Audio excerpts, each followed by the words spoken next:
بعض پر فضیلتیں اور درجات عطا فرمائے۔ جیسا کہ ارشاد ربانی تعالیٰ ہے،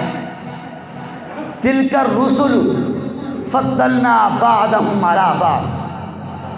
یہ وہ رسول ہیں جنہیں ہم نے بعض کو بعض پر فضیلتیں اور درجات عطا فرمائے۔ منہم، ان میں سے، من کلم اللہ، کچھ وہ ہیں جن سے براہ راست اللہ تعالیٰ نے ہم کلامی کی، خود کلام فرمایا۔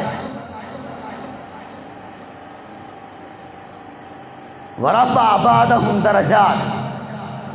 اور ایک ہستی وہ ہے جسے سب پر بلندی عطا فرمائی۔ وہ ہستی، وہ ذات اقدس کون ہے؟ وہ مبارک ہستی ہمارے ہی آقا و مولا سرور دو جہاں حضور نبی اکرم صلی اللہ علیہ وسلم، جنہیں سب پر بلندی اور درجہ عطا فرمایا۔ اسی طرح اللہ رب العزت نے اپنے اوپر ایمان لانے کے ساتھ ساتھ حضور نبی اکرم صلی اللہ علیہ وسلم پر ایمان لانے کا بھی تذکرہ فرمایا۔ جیسا کہ ارشاد باری تعالیٰ ہے، یا ایھا الذین آمنوا، اے ایمان والو، آمنو، ایمان لاؤ، باللہ، اللہ تعالیٰ پر،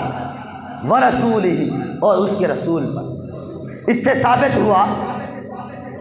کہ اللہ تعالیٰ پر ایمان لانے کے ساتھ ساتھ حضور اقدس صلی اللہ علیہ وسلم پر ایمان لانا بھی ضروری ہے، اور حضرت آدم علیہ السلام سے لے کر حضور نبی اکرم صلی اللہ علیہ وسلم کی ذات اقدس تک جتنے بھی انبیاء اور رسول مبعوث ہوئے، ان میں سے ہر ایک پر ایمان لانا لازم ہو، ضروری ہے۔ ایمان بالرسل آیات احادیث مبارکہ کی روشنی میں حضرت عمر بن خطاب رضی اللہ تعالی عنہ روایت کرتے ہیں کہ ایک روز ہم حضور نبی اکرم صلی اللہ علیہ وسلم کی خدمت میں حاضر تھے کہ اچانک ایک شخص آیا جس کے کپڑے نہایت سفید تھے اور بال گہرے سیاہ تھے، اور اس پر سفر کے کچھ اثرات بھی نمایاں نہیں تھے، اور ہم میں سے کوئی بھی اسے نہیں جانتا تھا۔ وہ شخص قریب آیا اور حضور اقدس صلی اللہ علیہ وسلم کے سامنے دونوں رانوں کو نیچے رکھ کر اور اپنے ہاتھوں کو رانوں پر رکھ کر ادب کے ساتھ بیٹھ گیا اور پوچھنے لگا، یا رسول اللہ، اخبرنی عن الایمان، مجھے ایمان کے بارے میں بتائیے۔ فقال، حضور علیہ السلام نے ارشاد فرمایا،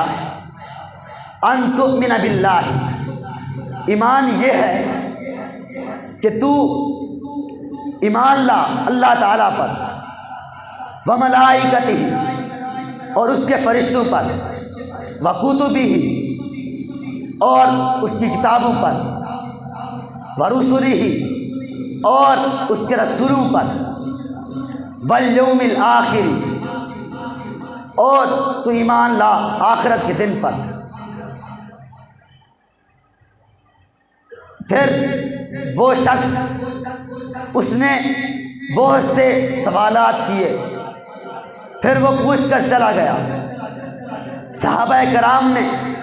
پھر عرض کی، یا رسول اللہ، یہ شخص کون تھا جو آیا بھی اس طرح کہ جسے ہم پہچانتے بھی نہیں تھے، اور اگر یہ شخص مسافر ہوتا تو سفر کے اثرات بھی نمایاں ہوتے، تو سفر کے بھی کچھ اثرات نمایاں نہیں تھے۔ اس کے کپڑے بھی نہایت سفید تھے اور بال بھی گہرے سیاہ تھے، کوئی گرد و غبار بھی نظر نہیں آتی تھی۔ تو حضور اکرم صلی اللہ علیہ وسلم نے ارشاد فرمایا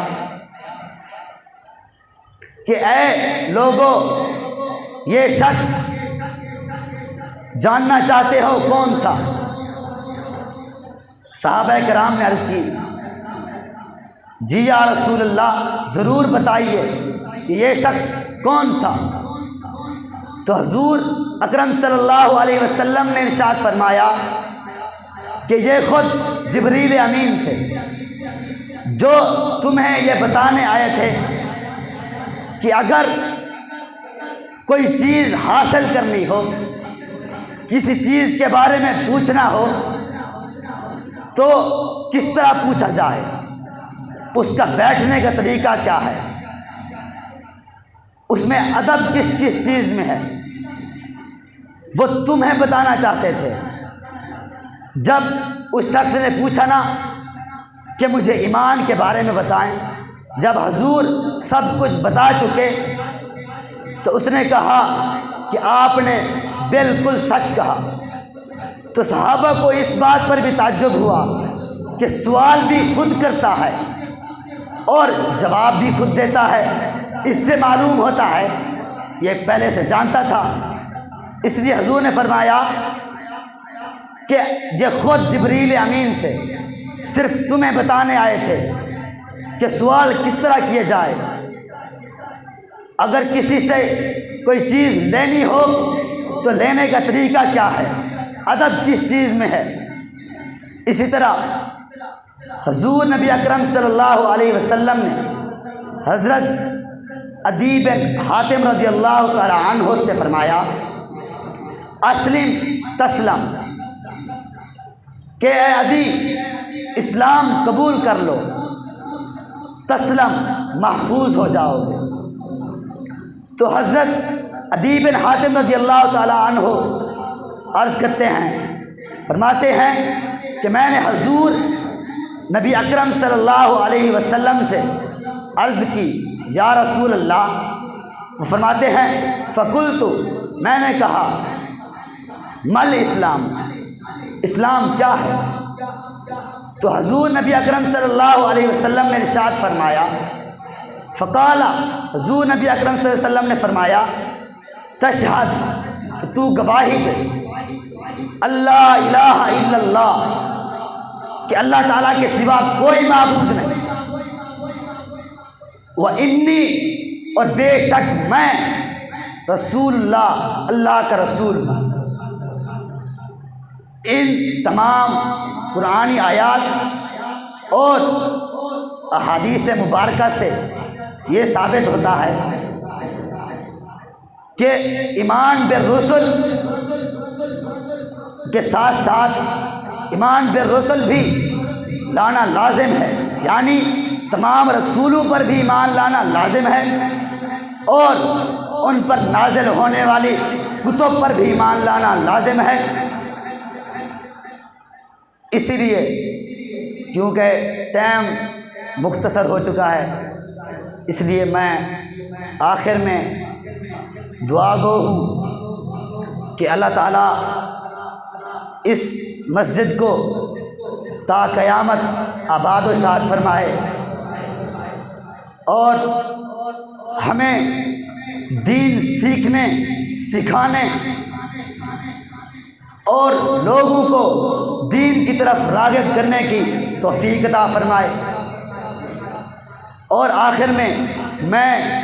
پیغام یہ دینا چاہتا ہوں کہ آپ بے شک اپنے بچوں کو پروفیسر بنائیں، بے شک PhD کروائیں، ڈاکٹر بنوائیں، لیکن اپنے بچوں کو اتنا دین تو ضرور سکھائیں کہ وہ حلال و حرام کی تمیز تو کر سکیں۔ آج ہم نے دنیا کو سب کچھ سمجھ لیا ہے، صرف دنیا ہی کی حراست میں ڈوبے ہوئے ہیں اور دین سے ہم نے دوری اختیار کر لی ہے۔ کیا ہمارا مقصد یہی تھا؟ ہم مسلمان اس لیے ہوئے تھے کہ دین کی طرف راغب ہونے کی بجائے لوگوں کو دین سے متنفر کریں گے۔ آخر میں شعر سے اختتام کروں گا کہ یوں تو سارے نبی محترم ہیں مگر، یوں تو سارے نبی محترم ہیں مگر سرور انبیاء تیری کیا بات ہے، رحمت دو جہاں ایک تیری ذات ہے، رحمت دو جہاں ایک تیری ذات ہے،